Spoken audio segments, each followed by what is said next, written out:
Para iniciar as eliminatórias para a Copa de 2018 na Rússia, o futebol brasileiro e a seleção brasileira ainda está estagnada no mesmo estado fechatório da eliminação para a Alemanha no ano passado, por 7-1, todo mundo conhece.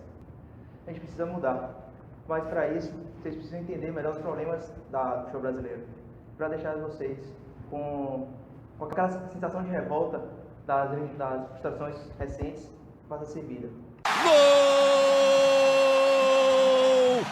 da Alemanha!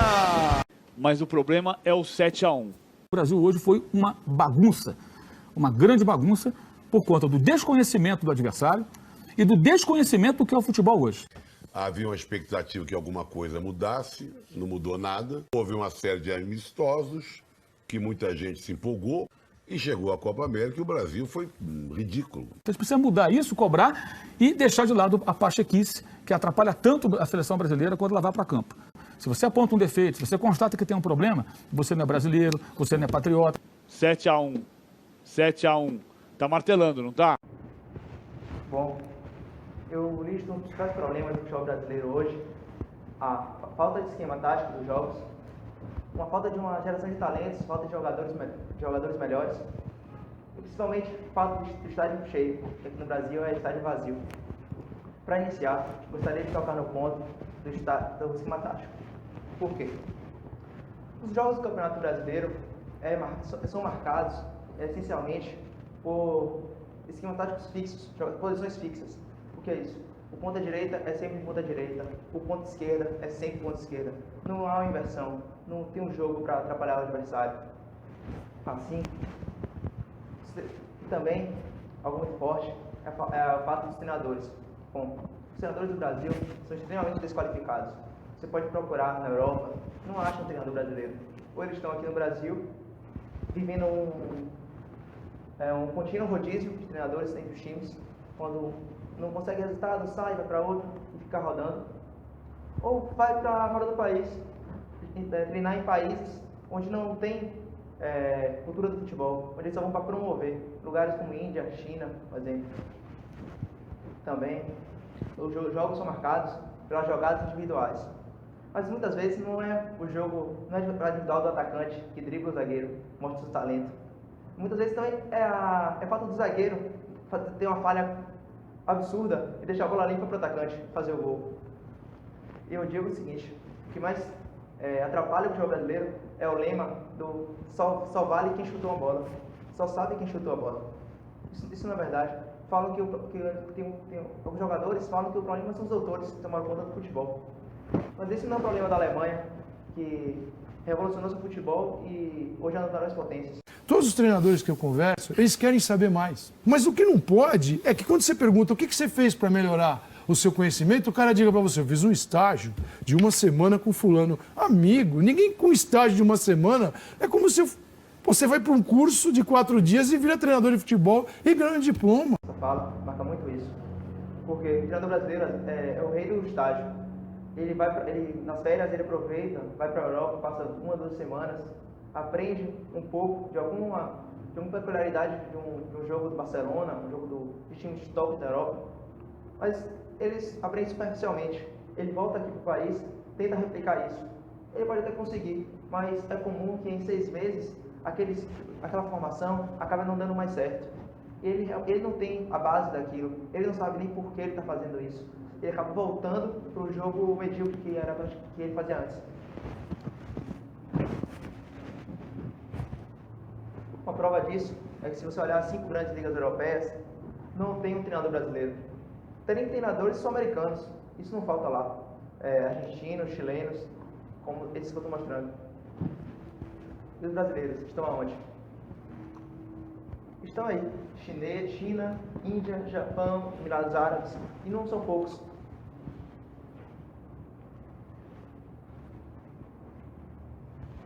O Zico não para de sair do Japão e agora está na Índia. Bom, algo que interfere nisso é o seguinte: os cursos realizados pela CBF, que são padrão FIFA, são muito poucos aqui no Brasil e são voltados exclusivamente para ex-jogadores e formandos em educação física. Na Inglaterra, um exemplo, a Federação Inglesa de Futebol, ela abre os cursos dela, que são muitos, tem todo o país, é aberto para qualquer pessoa acima dos 16 anos e alfabetizado. Assim atinge muita gente, todo mundo que é apaixonado por futebol e quer aprender mais, que pode alavancar o futebol inglês ainda mais. Agora, sem treinadores, sem professores, como a gente vai ensinar esses jovens jogadores? Não tem como te ensinar eles. Pronto. O principal foco do futebol brasileiro hoje, em relação à geração de talentos, é que a Federação Brasileira, a CBF, a única que poderia fazer um programa nacional, um forte apoio financeiro, não faz nada. A Federação Brasileira de Futebol não tem nenhum programa de formação de talentos, de formação de jogadores. A única coisa que ela tem é uma seleção de base, que é sub-15, sub-13, sub-17, que pensam jogadores em diversos clubes do Brasil. Um exemplo muito forte para a formação de jogador é olhar para trás, olhar para o passado, porque não se forma jogador de um ano para o outro, em sim mais de 10 anos, por exemplo. Bom, um exemplo muito forte é o UEFA Euro 2000. Alguém sabe quem ganhou a UEFA Euro 2000? Bom, foi a França, mas isso não importa. É mais quem perdeu. A Alemanha, que deu 7-1 no Brasil ano passado, ela foi eliminada na primeira fase da UEFA Euro 2000, sem sequer uma vitória. Isso foi um baque muito forte para eles. Não só a Alemanha como a Bélgica, que sediava a competição, foi eliminada também na primeira fase. E depois disso, ambas investiram no futebol. Ambas perceberam que ali tinha um problema. Não foi só uma mão na bola, não foi um aumento de apagão. Foi realmente um problema. Era um problema de Estado, podemos falar assim. E depois disso, a Alemanha, em 12 anos, investiu mais de 1,4 bilhões na formação de treinadores e formação de jogadores. Construiu mais de 360 centros de treinamentos espalhados por toda a Alemanha. Esses centros focados exclusivamente para jovens de 9 aos 14 anos. E após essa idade, os jovens iam para as categorias de base dos clubes. Bom, a Federação Alemã obrigou todos os clubes de primeira e segunda divisão da Alemanha a ter uma divisão de base. E todos os clubes são obrigados a ter a responsabilidade de formar o jogador educacionalmente até o ensino médio.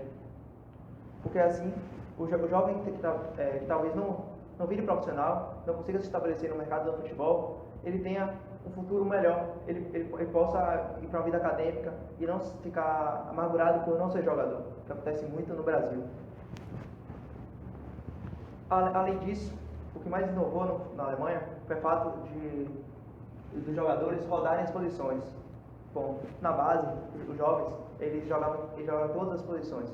Atacante, meia, zagueiro, lateral. Porque assim ele percebia onde ele desenvolvia melhor o futebol dele. E também, ele aprendeu também a atacar tão bem quanto defender. Que é muito importante para o futebol moderno hoje. Que a tática é muito importante, que todos têm que marcar. Pronto. E a Bélgica? A Bélgica, que é conhecida pela a ótima geração belga da Copa de 2014, que foi eliminada para a Argentina, ela percebeu também que problema em 2000. Estudou. Em 2002, montou um projeto denominado de Double Pass, que é um tipo de franquia para divisão de base. Ele mudou um modelo em que todos os times deveriam trabalhar sempre no 4-3-3, porque para eles era a melhor forma de conseguir desenvolver um jovem talento. Eles montam jogadores, formam jogadores muitas vezes parecidos um com o outro. Os pontas são geralmente rápidos, habilidosos, inteligentes. Os meias, que são volantes, eles já fazem tudo no meio campo, tanto marcam quanto atacam. E os atacantes são realmente muito fortes. As avaliações do Double Pass são muitas, mais de 400. E isso forma um selo de qualidade para cada divisão de base. Assim eles conseguem avaliar qual time está formando melhores jogadores e também esse time que forma melhor atrai melhores talentos no início. E nos últimos 3 anos, essa geração belga movimentou mais de 1 bilhão em transferências na Europa. Bom, um país com a população da cidade de São Paulo, aproximadamente 11 milhões, que consegue formar tantos jogadores assim. O Brasil não está conseguindo. Pronto. Mas sem um esquema tático, sem uma geração de talentos, como é que a gente vai encher estádio? Não tem como. O jogo é ruim. as pessoas não gostam de mim. São os torcedores realmente muito fanáticos que vão. Se a gente olhar o público no campeonato alemão, quanto é que você acha que é a média de ocupação? 80%? 70%? Não. A média de ocupação no campeonato alemão é superior aos 97%. 43 mil de média. Isso foi em 2013 e 2014. E hoje ainda é mais. Aquele grito foi a torcida do Borussia Dortmund. E o campeonato inglês? Alguém sabe qual é a média de ocupação nos estádios ingleses? É tão quanto a Alemanha. 97%. E uma média de pagantes menor, porque os estádios lá são um pouco mais acanhados. Não tem uma modernização tão grande como na Alemanha. E no Brasil? O Brasil é a questão.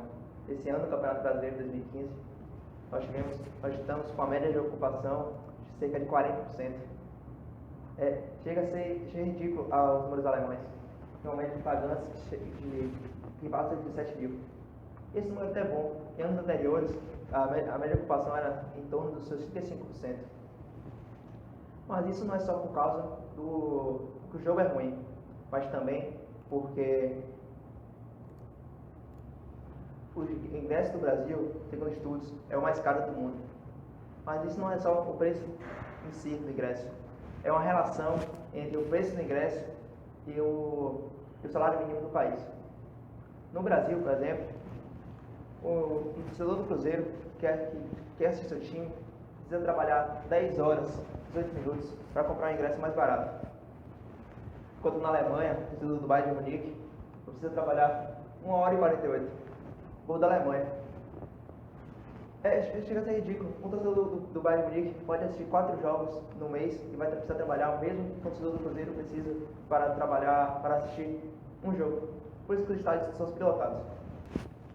Pessoal, eu falei aqui muitos problemas. E qual é a solução?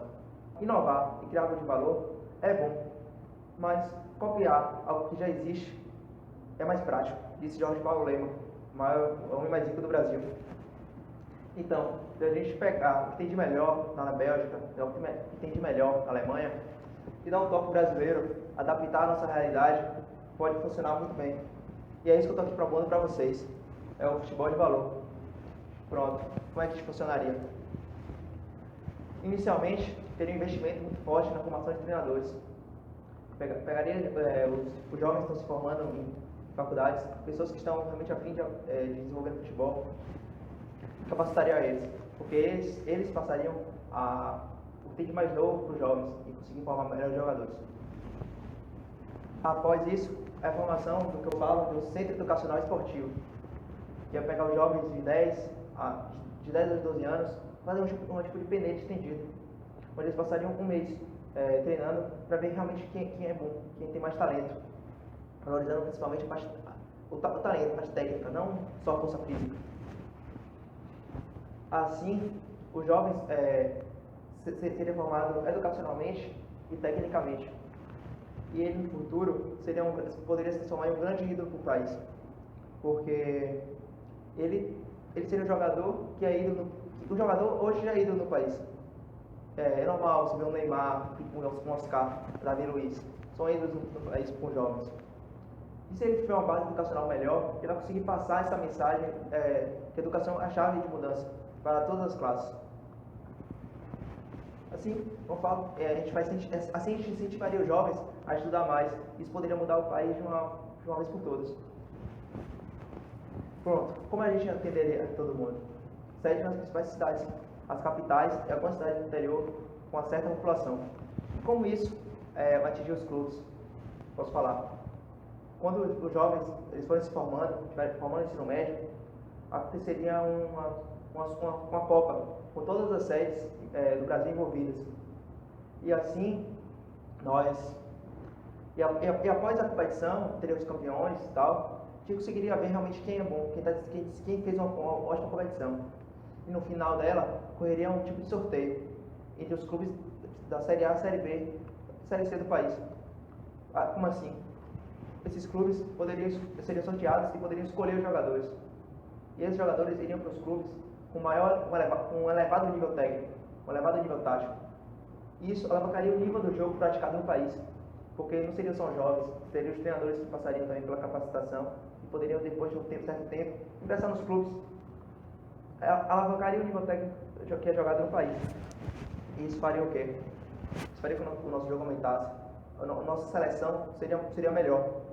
E não só isso, o nosso Campeonato Brasileiro conseguiria ser transmitido para mais países. E por quê? Porque hoje a gente não consegue transmitir o Campeonato Brasileiro para a Europa, para o continente asiático, porque eles já estão acostumados com o futebol europeu, que é um nível muito acima do brasileiro. E a gente não consegue, eles não iriam gostar de ver o jogo, seria um jogo muito ruim para eles verem.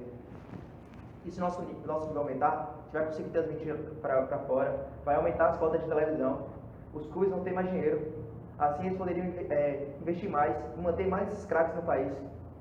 O futebol brasileiro poderia realmente virar uma potência. E o bom disso, eles vão ter mais dinheiro com cota de televisão. Eles não precisariam botar um ingresso tão caro nos jogos. O ingresso poderia diminuir. Assim nós teríamos um jogo brasileiro, um futebol brasileiro com mais esquema tático, com um time mais novo no futebol, com jogadores melhores e com estádio mais cheio. Porque um jogo melhor, ingresso mais barato, iria atrair o torcedor normalmente. Assim, nós mudaríamos o futebol de uma forma por todas. A gente retornaria a ser uma potência, porque hoje não somos mais. A gente pensa que é. Eu teria mais orgulho de usar essa camisa, porque essa camisa hoje ela é marcada por decepções. Porque eu não quero mais que tenha propaganda na televisão com crianças falando que nunca viu o Brasil ser campeão. Crianças de 10, 12 anos. A próxima Copa, a gente vai botar o quê? Criança de 16 anos falando que nunca viu o Brasil ser campeão? Isso tem que acabar, pessoal. Parece que isso chega à Federação Brasileira de Futebol e a algumas pessoas que podem realmente mudar isso. Muito obrigado.